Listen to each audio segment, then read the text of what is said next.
సత్యకుమార్ గారితో మాట్లాడినాను, జగత్ ప్రకాష్ నడ్డా గారు వాళ్ళ పిఏతో మాట్లాడినాను, నాకు ఈ అవసరం కావాలని చెప్పాను. మీ పని మరి మీరు చేయండి, 2-3 డేస్ తర్వాత అప్డేట్ చేయండి. चैनल वक्त की आवाज़ को सब्सक्राइब करें और बेल आइकॉन दबाएं।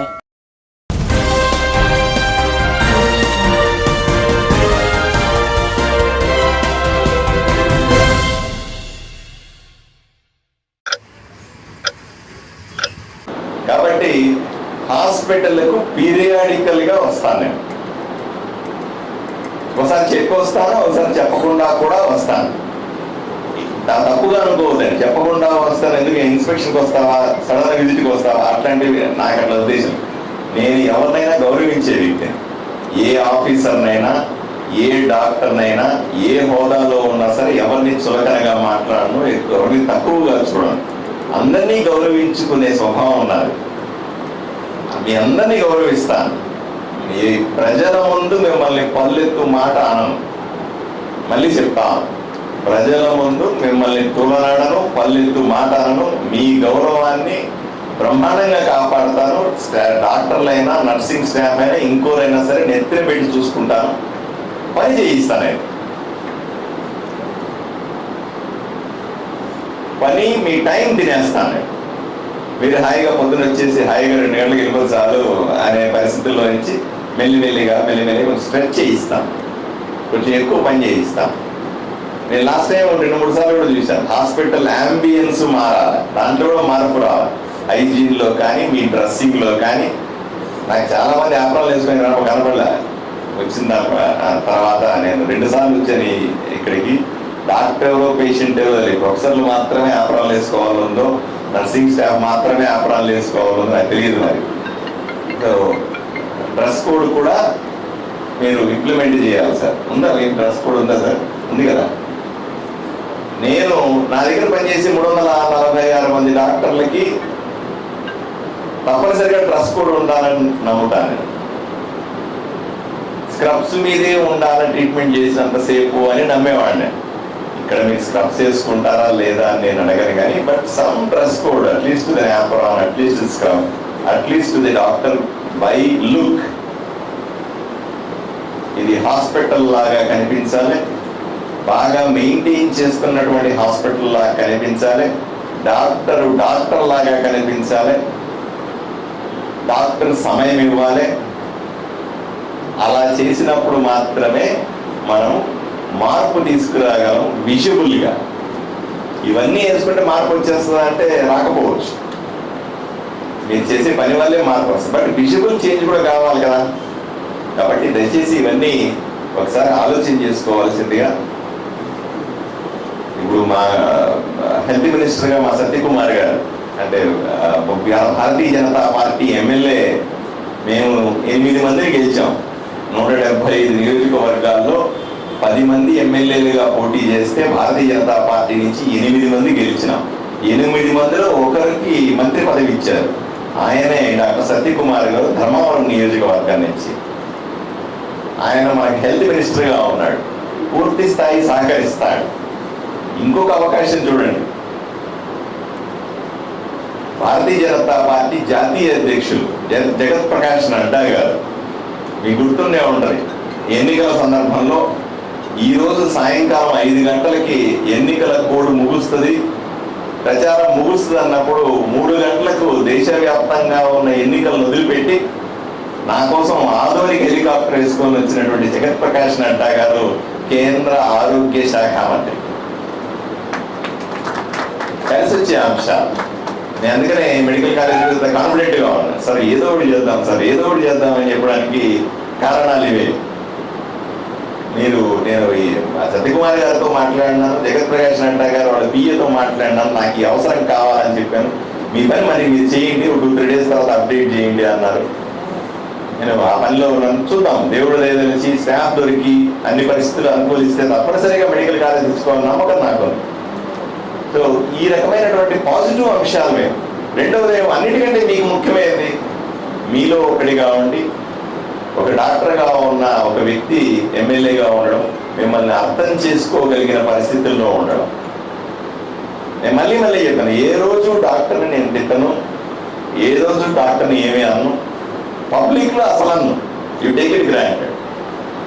చాలా మందికి చులకన భావం ఉంటుంది డాక్టర్. నేను కూడా చూశాను. ఒకసారి నేను ఇంకొక పొలిటీషియన్తో ఎక్కడో గుంటూరు దగ్గర ఒక హాస్పిటల్కి వెళ్తే అతను డాక్టర్లతో ఇదే ఇట్లేదు అట్లే అరుస్తా. నేను మళ్ళీ చెప్పాను, కారు ఎక్కిన తర్వాత చెప్పాను, అయ్యా మీ అందరికంటే చాలా విలువైన గొప్ప ప్రొఫెషన్ డాక్టర్ ప్రొఫెషన్. మీరేం చదువుకుంటారో తెలియదు కానీ మేము 10 గంటలు 15 గంటలు చదువుకుంటే తప్ప అనాటమీ ఫిజియాలజీ అర్థమైతే వచ్చేది కాదు. ఒక డాక్టర్ ప్రొఫెషన్ చేయాలంటే జీవితంలో ఎన్నో త్యాగాలు చేయాల్సి వస్తుంది. మీరు దయచేసి డాక్టర్ అట్లా అనడం నాకు నచ్చలేదు అని మొహమ్మద్ చెప్పాను. ఆయన నాకంటే సీనియర్ పెద్ద ఆయన, సారీ అబ్బా నువ్వు హర్ట్ అయినట్టున్నావు, ఏమనుకోవద్దు అయ్యా. అలా డాక్టర్లు అంటే గౌరవం ఉండాలని వ్యక్తి కోరుకునే వ్యక్తిని. అదే సందర్భంలో డాక్టర్లు కూడా ఎలా తయారంటే మాకు ఎట్లా గౌరవం లేదు కాబట్టి మేము ఇలాగ వ్యవహరిస్తాం అనే పద్ధతిలో నుంచి లేదు దీన్ని బ్రహ్మాండంగా తీర్చిదిద్దచ్చు అనే ఆలోచనలోకి రావాల్సిందిగా ఈ 58 మంది డాక్టర్లని, అలాగే నర్సింగ్ స్టాఫ్ తక్కువగా ఉంది. మీకు నిజంగా చేతులెత్తి మొక్క 200 మంది చేసే పని 18 మంది ఎలా చేయగలుగుతారు? నిజంగానే నాకు ఆశ్చర్యం వేస్తుంది. నాకు నిజంగా మీ పట్ల 10 రెట్లు గౌరవం పెరిగింది. మీరు ఎంత పని చేస్తుంటారో అనే భావన వచ్చింది. వీలైన తొందరగా నర్సింగ్ స్టాఫ్స్ని ఎలా రిక్రూట్ చేసుకోవాలా ఏమిటనే మీద దృష్టి పెడదాం. ఆల్టర్నేటివ్గా నర్సింగ్ స్కూల్స్కి పర్మిషన్లు ఎక్కువ తెస్తే కూడా 2 సంవత్సరాల్లో ఆ స్టాఫ్ అంతా మన దగ్గరికి వస్తారు ట్రైనింగ్. కాబట్టి పెద్ద ఎత్తున నేను డిఎంహెచ్ఓ గారితో మాట్లాడతాను, మేడం గారు మీరు కూడా మాట్లాడండి. నర్సింగ్ స్కూల్స్ పర్మిషన్లు ఎన్ని అడిగితే అన్ని ఇచ్చేద్దామండి. దాంట్లో సంపాదన కంటే మేడం స్కూల్ నడుపుకుందాం అనే భావన, దానికి పెద్ద సంపాదన రాదు. కాబట్టి మన నర్సింగ్ స్కూల్స్ కానీ పారామెడికల్ ఇన్స్టిట్యూట్లు ఎవరు అప్లై చేసినా ఆందోళనలో టకటకగా ఇచ్చేసాం అనుకోండి మేడం, దాని ఫ్రూట్స్ ఎప్పుడు చూస్తామంటే 3 years తర్వాత చూస్తాం మనం. విపరీతంగా నర్సింగ్ స్టాఫ్ వాళ్ళు ట్రైనింగ్కి వస్తూ ఉంటారు, ఎమ్మెల్టీలు వాళ్ళు వీళ్ళు వచ్చి పడతా ఉంటారు, టెక్నీషియన్లు అంతా వచ్చి పడతా ఉంటారు. వాళ్ళ కోసమైనా సరే మన దగ్గర స్టాఫ్ రిక్రూట్మెంట్ బ్రహ్మాండంగా వస్తుంది. సో వీటిలన్నింటినీ కొంచెం ప్లాంట్గా చేసుకుందాం మేడం. మీరు కూడా సహకరించండి, నాకు సలహాలు సూచనలు ఇవ్వండి, ఏమేమి చేయగలుగుతాము. ఇంకోటి ఆరోగ్యశ్రీ ఆదాయం పెరగాలి. పూర్తిగా ప్రభుత్వం మీద ఆధారపడితే కూడా ఇబ్బంది. మన హాస్పిటల్కి రెండింటికి కూడా ఆరోగ్యశ్రీ ఉంది. ఆరోగ్యశ్రీలో డబ్బులు ఇప్పుడు కాకపోయినా ఒక 6 నెలల తర్వాతనే వస్తాయి.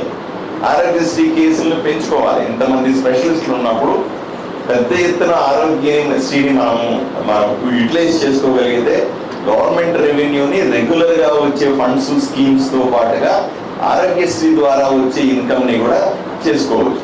ఇన్ కేస్ ఆరోగ్యశ్రీలో అందరికి ఇచ్చే కంటే కూడా మనం ఇమీడియట్గా తెచ్చుకోవడానికి నేను కావాలంటే కొంచెం హెల్ప్ చేయగలం. అంతే గట్టిగా మనం విజయవాడలో కూర్చొని ఆ పని చేయొచ్చు. ఆరోగ్యశ్రీ సిఇఓతో నేను మొన్న ప్రమాణ స్వీకారానికి వెళ్ళినప్పుడు ఐఏఎస్ ఆఫీసర్ గారు ఆయనతో కూర్చొని కాసేపు వచ్చాను, క్యాజువల్ కూర్చొని వచ్చినాం. పెద్ద పనేం లేదు ఆయనతో, కానీ కూర్చొని అట్లాంటి వాళ్ళ దగ్గర 100 కోట్లు రిలీజ్ అయ్యింది అనుకోండి, మనకు కావాల్సిన ఫండ్స్ మొదట తెచ్చుకునే అవకాశం కూడా మనకుంది. ఇట్లాంటి అవకాశాలని వాడుకొని రెవెన్యూని జనరేట్ చేసుకోగలిగితే వీటిని ఆ రకంగా బిల్డ్ చేసుకోవాలి. మన మీద వచ్చే ఆరోపణలు తగ్గించాలి. 1 గంట దాటితే స్పెషలిస్టులు ఉండరు. సాయంకాలం పూట హాస్పిటల్లో దిక్కులు ఇవ్వడం లేదు. నడుము నొప్పి వస్తే తలకు సిటీ స్కాన్ రాస్తున్నారు. బయట చెప్పి నాకు వచ్చి జనాలు నేను అంతా తిడతాను, మీకు పొద్దుందా లేదా అసలు అట్లా మాట్లాడడానికి వీలు లేదు అని తిడతాను. ఇవన్నీ బయట మాట్లాడుకునే మాట.